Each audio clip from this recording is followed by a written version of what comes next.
The following podcast contains advertisements. If you prefer a podcast without advertisements, you can sign up for our ad-free version at patreon.com/lawfare. That's patreon.com/lawfare. You'll get rid of the ads, and we'll be very grateful.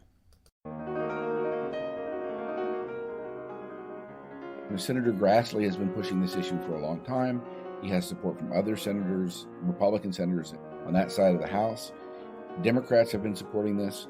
This is not an issue that we need to see in terms of politics. Frankly, there's a consensus on it. The question is, can you break through the divisiveness that seems to be the default these days, and just recognize that you actually agree on these issues, so get it done. I mean, there's really remarkable consensus among a good chunk of Republicans and a lot of Democrats on a lot of these issues. I'm Natalie Orpett, and this is the Lawfare Podcast, October 8th, 2021. It's been almost a year since Trump lost the presidency and over 9 months since a new administration and a new congressional majority took power. We're moving further and further away from Trump's controversial use of presidential authorities, and it seems like we've lost momentum in the push for systemic changes to prevent future abuses. Fortunately, some people are still pushing. I sat down with Bob Bauer, former White House counsel to President Obama, and Jack Goldsmith, former Assistant Attorney General in President Bush's Office of Legal Counsel. Both are regular contributors to Lawfare, and they are the authors of the book After Trump, Reconstructing the Presidency, which was published in fall 2020. They've now joined together again to start a new organization, the Presidential Reform Project, which proposes a bipartisan blueprint for reconstructing the presidency. We talked about their recommendations for reform, including a few that they've added to their list over the last year since writing their book. We talked about what's going on in Congress and the executive branch right now, and they explained why they believe that it really is still possible to implement some of their reforms. It's the Lawfare Podcast, October 8th, Bob Bauer and Jack Goldsmith on reforming the presidency. So, Bob and Jack, last year you published your book called After Trump, and just last month you started what's called the Presidential Reform Project, which builds on the recommendations in your book. I'd like to just start by talking about the project. Can you tell us what it is and what you're trying to accomplish with it? Yes, we are working through this project, which we organized a few months ago, I think it's a few months ago now, to try to participate very actively in the debate about presidential reform. And the purpose here is to give our efforts an ongoing focus, to add our voices, the voices of others who are concerned that the window is closing for meaningful reform of the institution of the presidency. So we thought it was important to concentrate and really boil our efforts down in any way we possibly could. So this is a tax-exempt organization. We have a website to which we post content. There's a discussion there of the legislative priorities among the many potential avenues to presidential reform that we think, the priorities that we think are the most critical. And Jack and I are donating a significant amount of time to that tax-exempt in the leading of this, our part of this effort. So what I would emphasize also is that, the website reflects content. It also reflects some of our ongoing activities here. I'll mention one in particular, but the website is POTUSreform.org. And there we try to keep people apprised of developments and certainly of our activities. And one of the points that we have stressed in establishing the Presidential Reform Project is that there are two avenues of reform, of course, one through the Congress, but the other one by internal regulation of the executive branch. And so among the actions we've taken since the Reform Project was established, Jack and I sent a letter to the Attorney General, Merrick Garland, asking him to really move forward with internal reforms that we think are important to protect the independence of the Department of Justice, particularly from politicization, to clarify the standards that applies to the investigation of prior administrations, and in particular, as well on a topic everybody's very familiar with, to look at some of the recommendations that we and others have made for strengthening in light of experience the special counsel regulations, obviously a subject of huge conversation over the period of the Trump administration. And that letter, for example, is reproduced in full on that website. So the presidential reform project is a way of sort of focusing attention on what we are trying to do, both internally in terms of pressing the administration to take action, also through legislation, and otherwise trying to maintain a pretty sharp spotlight on these issues. And I think I would underscore here that time is short for accomplishing anything, and that's another reason why it was important for us to give organizational focus to our efforts. So we're obviously in a pretty different political climate than when you were initially writing the book. So in particular, I don't think you could have anticipated the efforts to subvert the election or everything around the events of January 6th. And we also have a very close Democratic majority in the Senate. So I'm wondering, has all of that affected your thinking about what reforms are necessary? And I want to also, after this, get to, as a separate issue, what reforms are possible. Sure. Yeah, of course. We wrote the book. It was published in September of 2020 with, I think more than 50 reforms that we thought were appropriate in light of the experience of the Trump administration and past presidents. And we didn't even know then who would win the election. We said in the preface that these reforms may be appropriate in 2021 or 2025, whenever there's an after Trump. And obviously, as you say, a lot of things have happened since then. So the situation we're in now is one where pragmatism is much more important than it was for us when we were making a whole range of proposals.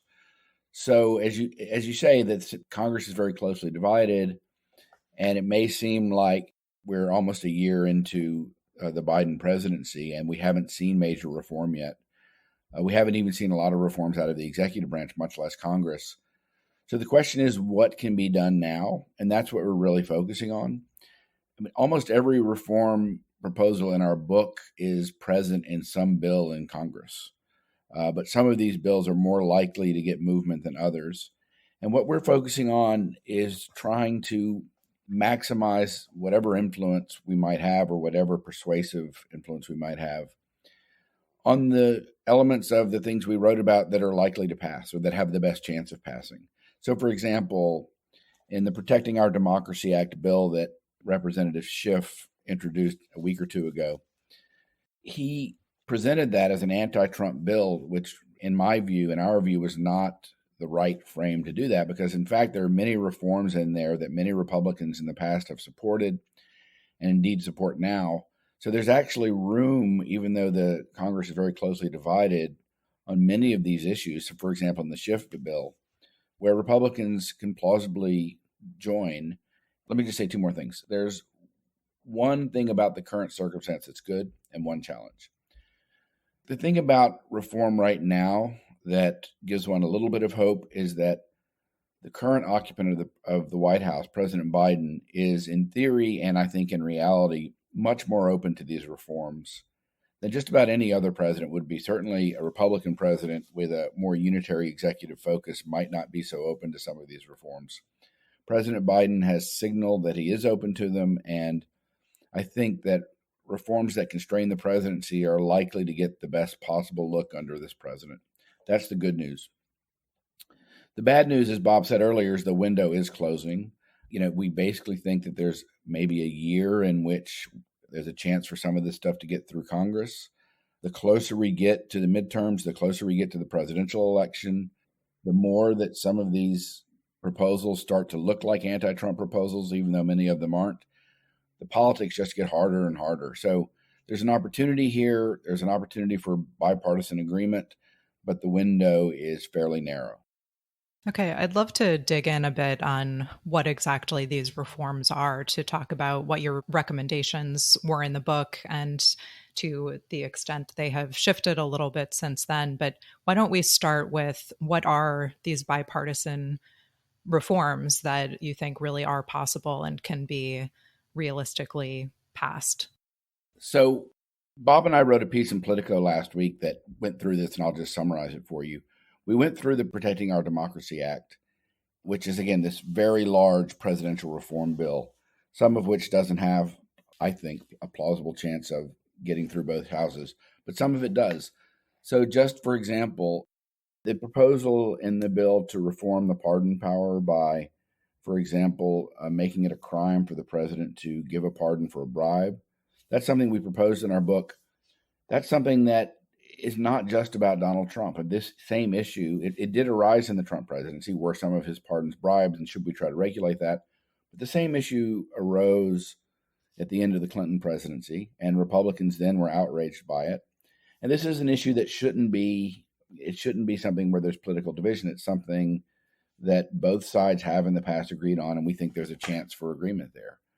Another good example is the emergency powers reform that's in the Protecting Our Democracy Act. Again, I'm focusing on the Protecting Our Democracy Act because that is one kind of large bill that has a decently good chance of passing the House. And so the question is, are pieces of this available for passage in the Senate with Republican support? So another example is emergency powers reform. The problem with emergency powers is that basically they can go on forever despite the National Emergencies Act, which is basically proved to be toothless. The key reform in the Protecting Our Democracy Act is that basically emergencies should not be allowed to go on forever. They should have a sunset provision and Congress should have to renew them. That is an idea that has been championed by Republicans, especially Senator Lee and others. So that's another example where there's a real chance of bipartisan agreement here. Another one is, I'll just mention one more, I can keep going if you want. Congressional subpoenas. There's a provision in the Protecting Our Democracy Act to fast track congressional subpoenas so that basically presidents can't run out the clock by litigating and resisting the enforcement of subpoenas. This is a reform that for a long time has received Republican support. It's a reform that is relevant to both parties when at different times. And again, there's been agreement on that issue in the past. So there are others, but those are three examples where there's Democratic sponsorship likely to pass the House, significant potential Republican support in the Senate, and those are the areas where we think reform has a very good chance. Okay, and if I remember correctly, there was another one, which is sort of a core interest to Lawfare listeners, which was war powers issues. Can you talk a little bit about that? Sure. There are many issues here in war powers reform. I'll divide it up into two or three. So the lowest hanging fruit and also the least consequential reform would be to repeal the 2002 AUMF. This is the provision that authorized the war in Iraq in 2002, the 2003 invasion of Iraq. It's been on the books ever since, even though its purposes no longer apply. Presidents have dimly or in the alternative relied on this 2002 AUMF for operations that have no connection at all to the original purposes. And there's a very good chance that, I would say as good a chance as there is for any of these reforms, for the 2002 AUMF to be repealed. Now, I don't know if that's good news or bad news, because that step by itself, while not nothing, is not much. The real significant piece of reform is whether to amend, update, clarify, and refine the 2001 AUMF, which we've talked about on Lawfare since we started 11 years ago. And on this, there does seem to be more interest in both houses, and the president is open to it. But whether it happens or not, when one gets down to the actual vote, Bob and I both testified in the spring on this question in the House, and there was a lot of interest in it, in amending the 2001 AUMF. But I think that there are still political hurdles to actually reaching agreement on what the amendment should be. So that's the second basket. The third basket, the most ambitious basket, and there's a bill on this, is to reform the actual War Powers Resolution itself, which is the 1970s law that was the most consequential law Congress ever enacted to constrain presidential power. It hasn't been very effective. There's a bill that would try to give it more teeth. Bob and I wrote in half a chapter on how we thought that the War Powers Resolution should be given more teeth. I think this is the longest shot of all for a whole bunch of reasons. It'll be harder to reach agreement in Congress, and probably, I'm guessing, this is just me guessing, harder to get the executive to sign on. So in sum, 2002 AUMF, very good chance of reform. 2001 AUMF, needed and quite possible, and there's more momentum now than perhaps ever, but it's still unclear whether it'll happen. And War Powers Resolution reform, I would say dim. So, Jack, you had mentioned that President Biden has indicated an openness to making some of these reforms. I'm wondering if you can talk about what is possible that the executive branch can do by itself that does not require congressional action, that can implement some of these reforms in a meaningful way. Sure. As Bob mentioned at the outset, we've actually sent 2 letters to the Justice Department indicating and urging them to pursue what we think are the most important things they can do. So, and the point is that a lot of these reforms, especially as it concerns rule of law issues, White House, Justice Department relations, a lot of these reforms can and indeed must be implemented, if at all, by the Justice Department. So, for example, there are a number of suggested changes to the special counsel regulations in light of what we learned from the Robert Mueller experience. That was actually Mueller's operation under the special counsel regulations were the first real test of those regulations since they were promulgated in 1999. Bob and I had a whole chapter on the lessons learned and what should be done. That can and should be implemented by the Justice Department. The Justice Department can take steps to deepen and clarify and indeed write down and publish the norm against politicized prosecutions. It turns out that this is a norm that's been floating around the Justice Department, but it actually is not embodied in written regulations or in training. We think that should be done. We urged the Office of Legal Counsel to withdraw some of the more extreme and extravagant and indefensible war powers opinions. That's something that can be done in the Justice Department by itself. There are steps that Inspector General Horowitz in several reports made clear that a lot of the norms that govern Justice Department behavior weren't clarified enough. For example, the 60-day rule before announcing a prosecutorial decision or something related to a prosecution before an election. It turned out that very important norm was actually quite ambiguous. We urged that be done. And there are a whole list of other things, I won't go through them all, that basically the Justice Department alone can do through its internal regulatory enactments to clarify the norms and buck them up. And it's really important here to emphasize people grew skeptical about the operation of norms during the Trump era. Norms actually worked much better than people gave them credit for, not to restrain the president, but to restrain the Justice Department. Again, not being naive, not in every instance, but there were lots of examples when the Justice Department did not carry out the president's wishes. And these norms, especially if they're written down and clear, can indeed have a constraining effect on actors in the Justice Department. They always have, and they can continue to do so, but they need to be clarified. They need to be trained upon. And so we have a whole list of recommendations that can be taken just inside DOJ. Okay. Bob, we've had about 9 months of the Biden administration so far. Are you seeing the administration, especially the Justice Department, but possibly elsewhere, actually implementing these reforms? Anything that you've suggested? And if not, what do you think is most likely to be forthcoming? I can't speak to what eventually the Biden administration will embrace in the way of these reforms. As Jack has indicated, this is a president certainly has made it very clear that he's open to these reforms, certainly very concerned about what happened to the Justice Department in recent years and through the appointment of Merrick Garland and certainly announcements that the Attorney General has made, is committed to seeing the Department of Justice and the norms that governed its actions sort of, if you will, restored to a place where, it really had not been in the preceding 4 years. It took obviously quite a beating over the preceding 4 years. So in a number of respects, and I would emphasize that one in particular, I think it is clear what direction this particular president wants to take. In the negotiations with Congress, the Biden administration has indicated a willingness to take up the reforms in the POTA bill and the Protect Our Democracy Act.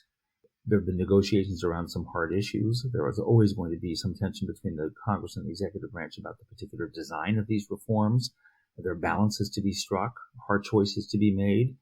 But while it's too early to say what's going to happen, just where all of this is ultimately going to land, I'm optimistic that this does present a significant opportunity. On the other hand, I'm anxious, as I think Jack is, as anybody who follows and is concerned about this area of reform is, that time is not on our side.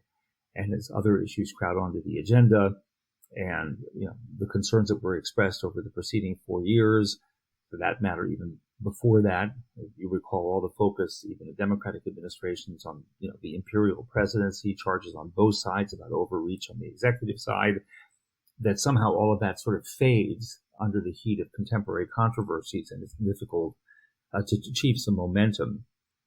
Our primary concern is to, as the expression goes, put points on the board, to see some of these reforms enacted so that we can establish some kind of momentum. And I think, to your question, the administration is definitely looking for some positive development in that respect. But again, the specifics are unknown.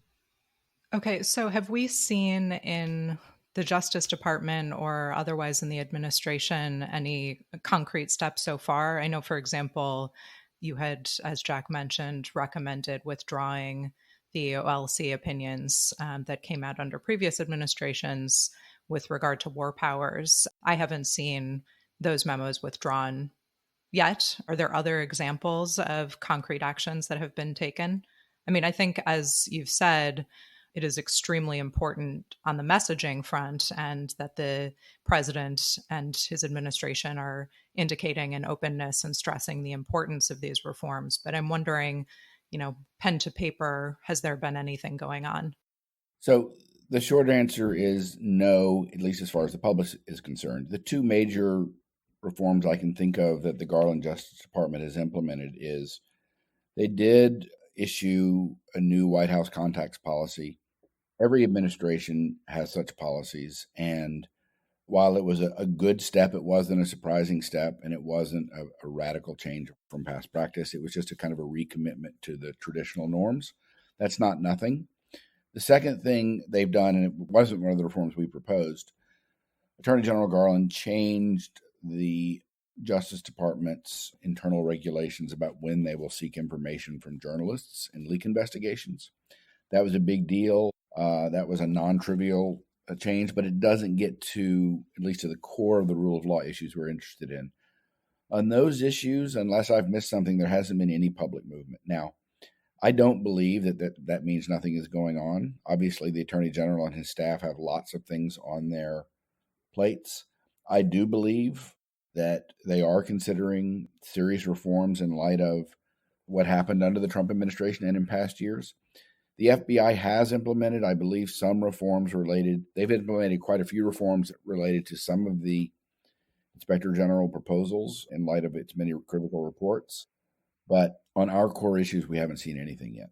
Okay. I think all of that is really important. But as you say, what can happen within the executive branch largely relates to policy implementation of norms. So I want to switch back over to Congress, because that's where really the meat of constraining the presidency and making legislative changes has to happen.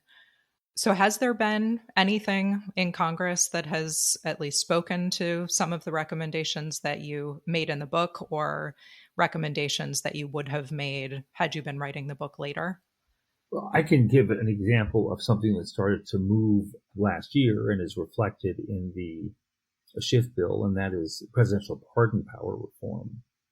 So we recommended in our book that there be two actions taken to bring the pardon within the scope of the bribery statute, make it clear it applies to the president, and then also to have Congress go on record by enacting a prohibition on self-pardons. How that ultimately is resolved depends on, almost certainly, eventually in some context, Supreme Court decision-making. But Congress can lay down a marker and make it very clear what its view of the constitutionality of self-pardons is. And I think there's a good chance that their position would be sustained.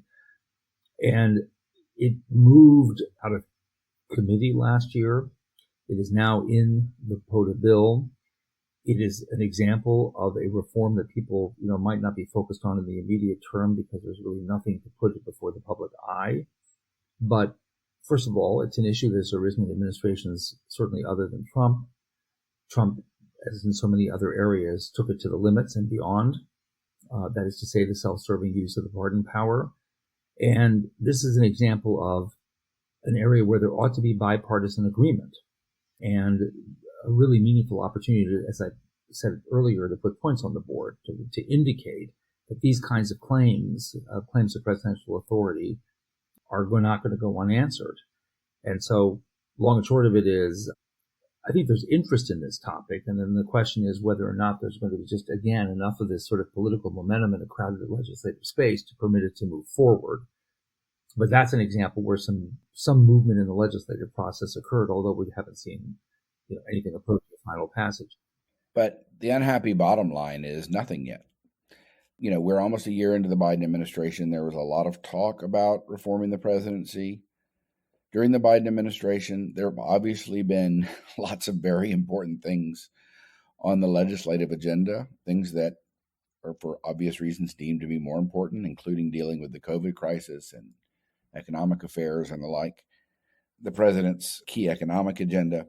So it hasn't made its way to the top yet. And so there hasn't been legislative reform on any of these issues yet. But as Bob suggested, there's a lot more movement now. There are a lot more serious proposals making their way through. And the next 6 to 9 months is the crucial period. So it's either going to happen in the next 6 or 9 months, or it likely won't happen during this president's term. So if I understand correctly, you have a little bit of optimism about increased momentum now that some of the more urgent business relating to COVID and the economic situation has been front-loaded in the administration. But how do you continue to build momentum, or what are the ways to really try to push this to happen within the time frame you are talking about? It's going to require a major attempt to carve out space here for a bipartisan dialogue. What's going to become critically important is persuading actors, the key decision makers here, that number one, on the Republican side, this isn't just about Trump. This is a major institutional issue that transcends however strongly people felt about Trump on both sides. And secondly, that it is not, and the reforms that we're certainly prioritizing are not, ones that should be seen as, if enacted, advantaging one party or the other. So it's not just an attempt to rehash the Trump years, and it will not simply lead to, one political party currently in control of the Congress using these reforms to serve itself at the expense of the other party. That this is genuinely an area where both sides can come together and agree that this reform is required on a bipartisan basis. So that's really important. That's important in the messaging. That's important in the choice of the reforms that are going to be advanced. And that's very difficult, of course, in a polarized environment where everything winds up getting sucked into the lines of debate that we have seen so vividly in recent years. But I think that's what's critical. It is just a mistake, say, for Democrats or Republicans to imagine that though they've all complained at one time or another about executive overreach, but what's really driving this debate is what happened to the Trump administration with a very unusual president at the helm. I'll put that mildly, but that it's not something to worry about. Can't happen again.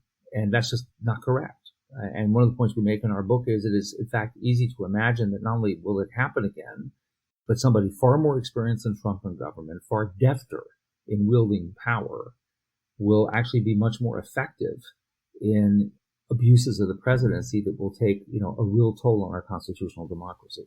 Yeah, and I think to that point, one of the guiding principles that you talked about in your book that you used to work together to come up with these recommendations was that you both wanted to make sure that you felt comfortable with the reforms you were proposing being adopted by a president whom you did not vote for. And I think that's a really great way to frame it, to think pragmatically about what can be done. So I'm wondering if you can say a little bit more about that approach. Sure. Bob and I came to this project both having served in the executive branch as senior executive branch lawyers, but having served for in administrations of different parties. And we didn't come to this project knowing whether we agreed on what reforms were appropriate or not. We had no idea what we would agree on, frankly. And so one of the principles we laid down was to listen to each other as much as possible and listen to the arguments and be open to them, and we were. But the other one was, as you just said, a kind of golden rule principle or whatever you want to call it, namely that you should imagine these reforms and ask yourself, would they be appropriate reforms to constrain a president that you voted for? And would the powers conferred on the presidency be one you would be happy with if it were in the hands of a president you didn't vote for? Now, this is not obviously the way people in Washington, especially in Congress, tend to think. It's actually the way that the Constitution was designed. It was designed, it was assumed that Congress as an institution would have an institutional interest in regulating, checking, overseeing the presidency. We've descended into a world of, as Darrell Evanson and Rick Pildes argued, of separation of parties, not powers. And Congress thinks too much in terms of what's good for our party rather than what's good for our institution and what's good for the separation of powers. But it's just vital to emphasize that almost all of the reforms, indeed, I would say all of the ones that we urged in our book, many of them were a response to Trump, but most of them were a response to presidential actions going back at least to Watergate and sometimes before. And it's vital for reform to have success here to realize that these are reforms that should constrain the presidency no matter who the president is. These are almost all reforms that in one form or another in the past have had bipartisan support. There was bipartisan support about huge bipartisan consensus on the general norms that govern the presidency and the general laws that govern the presidency before the Trump administration. And a lot of these reforms are just aimed to bring us back to that status quo and to reinforce that. So this is what Bob and I tried to achieve in our reforms, in coming to agreement on our reforms. We think that a good number of the reforms that are at the top of the legislative agenda meet that criterion. And that's the right way to think about it in our view.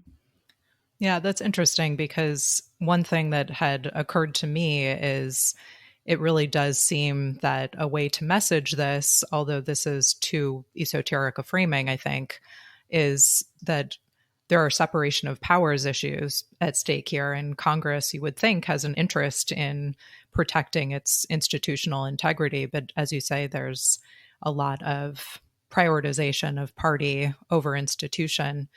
So do you have any suggestions or thoughts on how Congress might be able to adopt the sort of guiding principle that you all used in putting together your book?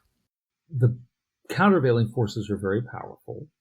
It's not only, as Jack said correctly, that separation of powers have been overcome by separation of parties, but in a polarized era, the issues that they see themselves separated on are viewed as existential. They're issues of just, monumental moment on which, compromise with the other side is, at least to some members of the party, is unthinkable. And so breaking through that is going to be something of a challenge.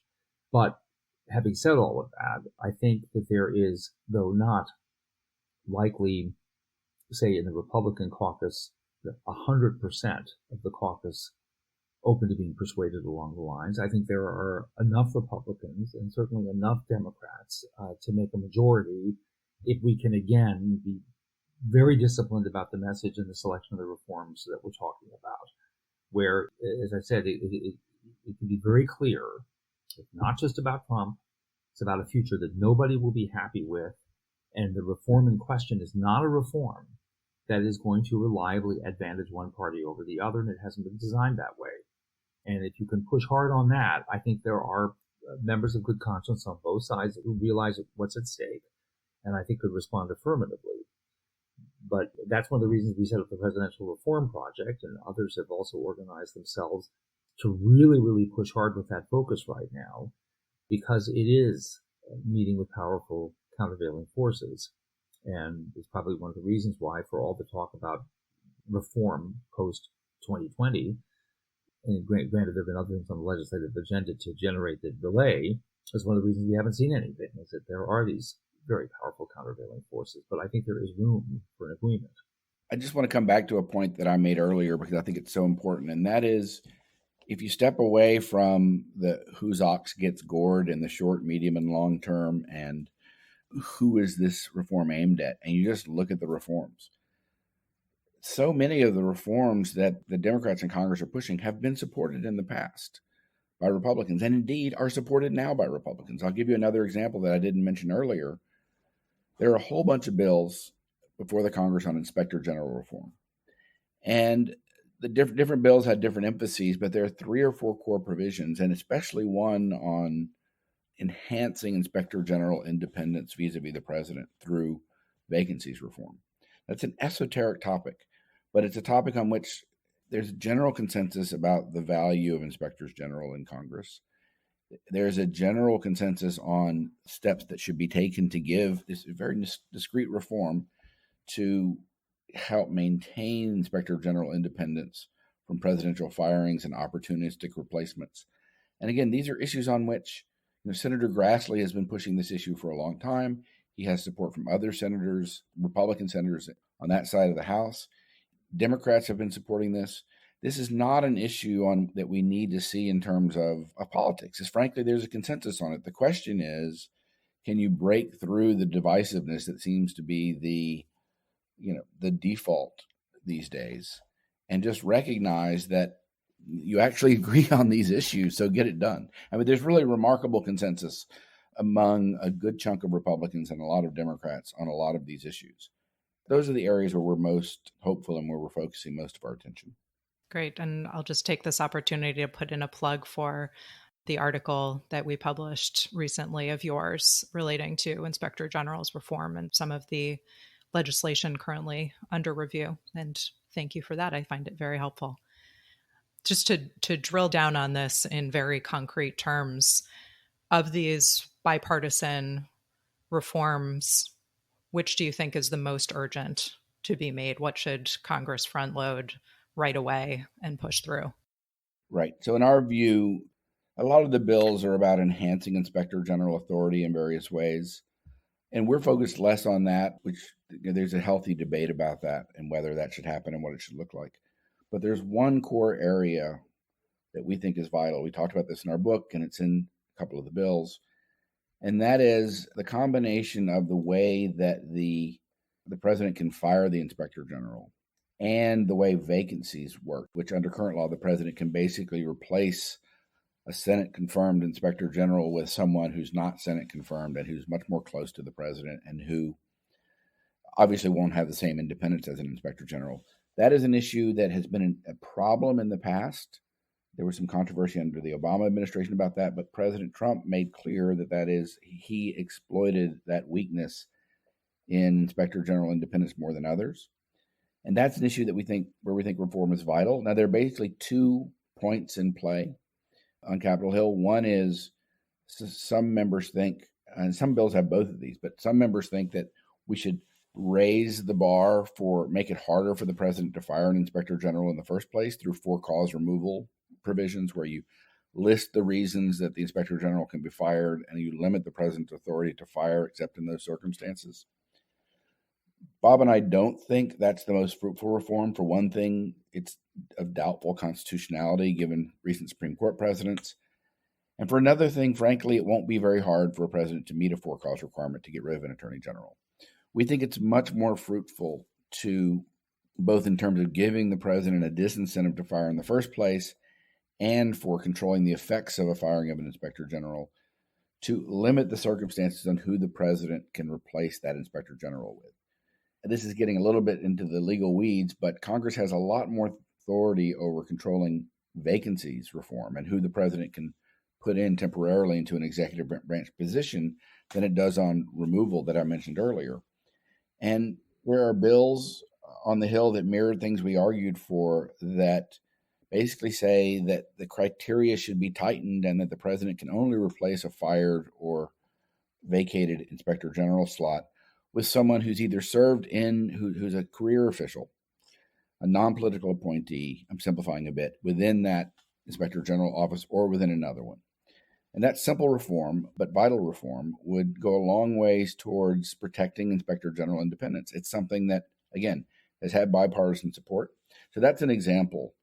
Again, it's a technical one. It's down in the weeds. It might not seem like it's important, but that simple reform would do quite a lot, in our view, to enhance the independence of inspectors general, who they're not perfect. The Office of Inspector General is not a perfect institution, but it's really served a vital role in many agencies in executive branch accountability. So we think that reform is very important.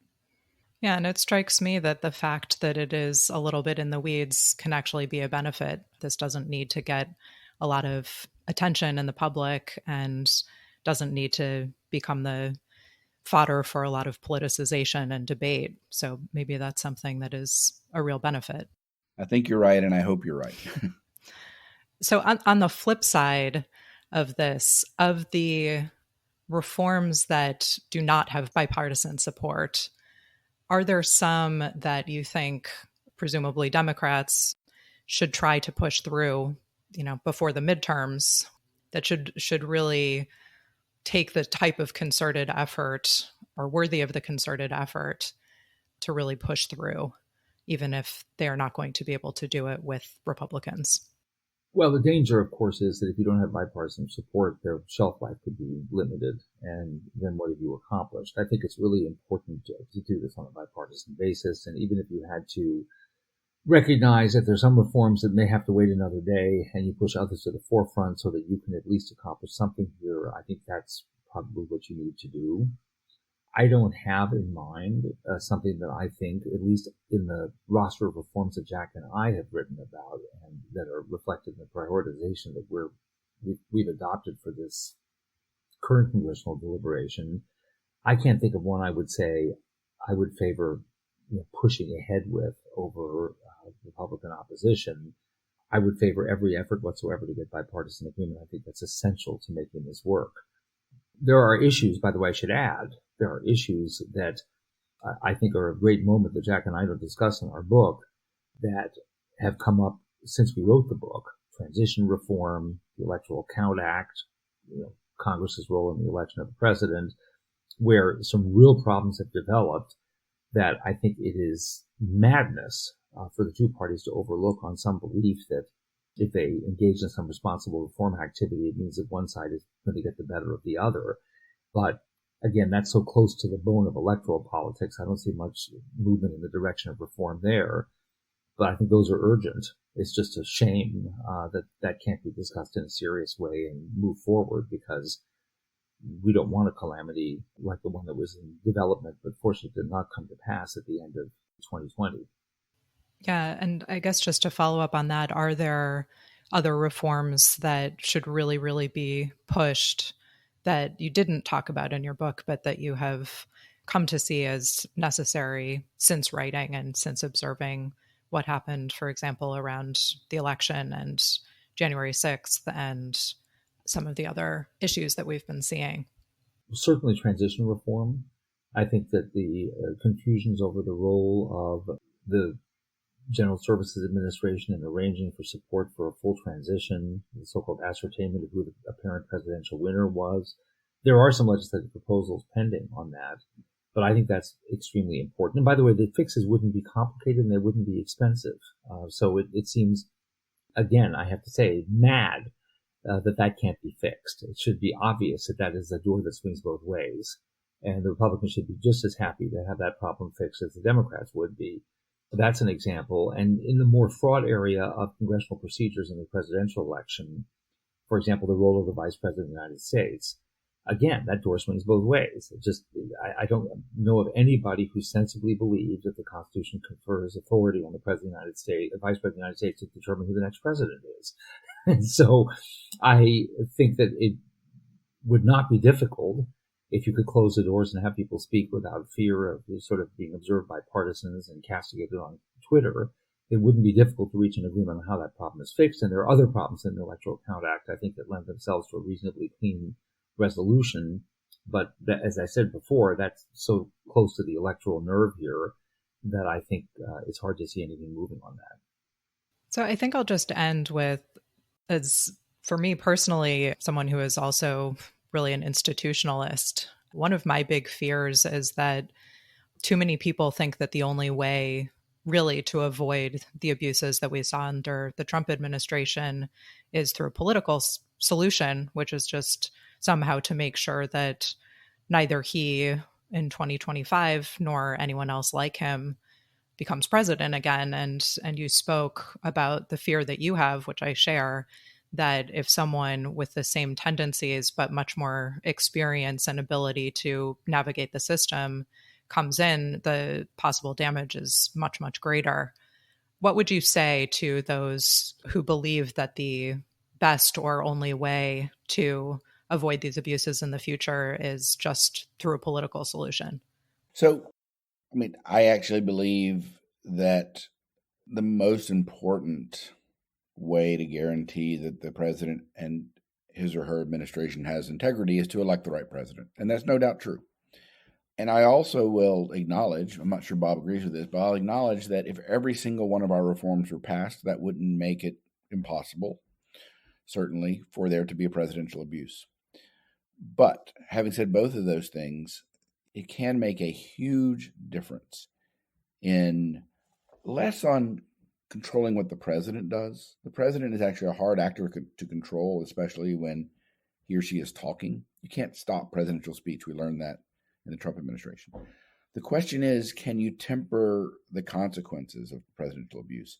Can you put in place institutions in the Justice Department such that if you have a president like that, you'd have more confidence than we did during the Trump administration that the Justice Department continues to act with integrity and that the norms there are going to hold despite that type of president. And if you had certain laws in place, for example, we haven't talked about conflict of interest and tax evasion, you would have more confidence that if you had a president who was inclined to blur the lines between public and private action, you'd have a lot more confidence that the president wasn't able to do that. So, and I could go on and on through every reform, and none of them are silver bullets. Every one of them is important. This is a battle that, takes place at the margins, and everything that we can do, the country can do, to give confidence in our institutions and to set up structures such that we have confidence in our institutions, or at least more confidence than we otherwise would, in the face of a president who's inclined to abuse. That's what the goal is here. And so, yes, it's really important to elect a president with integrity, but it's also important to prepare for one who is not a person of integrity. Completely agree with all of that, as Jack knows. And then I just add one more thing, which is the role of civil society, the role of those institutions, whether it's the organized bar, the religious community, the business community, the labor community, however we decide to identify the key associations that play such an essential part in the democracy and in the way people live and are affected in their daily lives. It seems we just cannot have this just be a conversation between the two political parties with an overlay of commentary in major news publications or opinion organs, which are themselves all polarized. It seems to me that on this whole question of fundamental defense of institutions, we need to hear from higher education, from the bar, and from these other critical institutions within what makes up the civil society. And I just think that I haven't studied this deeply, so I don't want to pronounce pompously on the subject. But I have to say, I don't think that voice has been as sharp as it could be at various points. And I think that if you compare, for example, the role that civil society played in the post-Watergate period in response to the Nixon administration abuses to the role it played in the last couple of years, I honestly think there's an account here that isn't particularly reassuring. And I think that is in some way needs to be reinvigorated. I think that's a great place to stop. Everyone get to work. There are more voices that are needed. So I want to wish you guys luck with this really, really important project. And thank you so much for joining us. Thanks for your great questions. Thanks so much. The Lawfare podcast is produced in cooperation with the Brookings Institution. You can get ad-free versions of this and other Lawfare podcasts by becoming a Lawfare material supporter at patreon.com/lawfare. You'll also get access to special events and other content available only to our supporters. Please rate and review us on iTunes. Check out our written work at lawfareblog.com. And if you're feeling inspired, you can get Lawfare merchandise at thelawfarestore.com. The podcast is edited by Jen Patia Howell, and your audio engineer this week was Kara Schillen of Goat Rodeo. Our music is performed by Sophia Yan. As always, thank you for listening.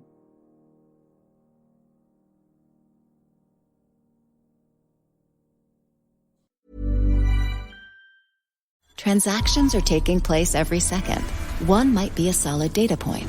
Connect a few and a pattern might emerge. But when you work with a financial services firm like BNY Mellon that orchestrates over $2.2 trillion in global payments a day, you can drive global expansion, balance profit and planet, execute real-time payments, and see the financial world from a new perspective that helps you make smarter decisions. Like the one you're about to make right now.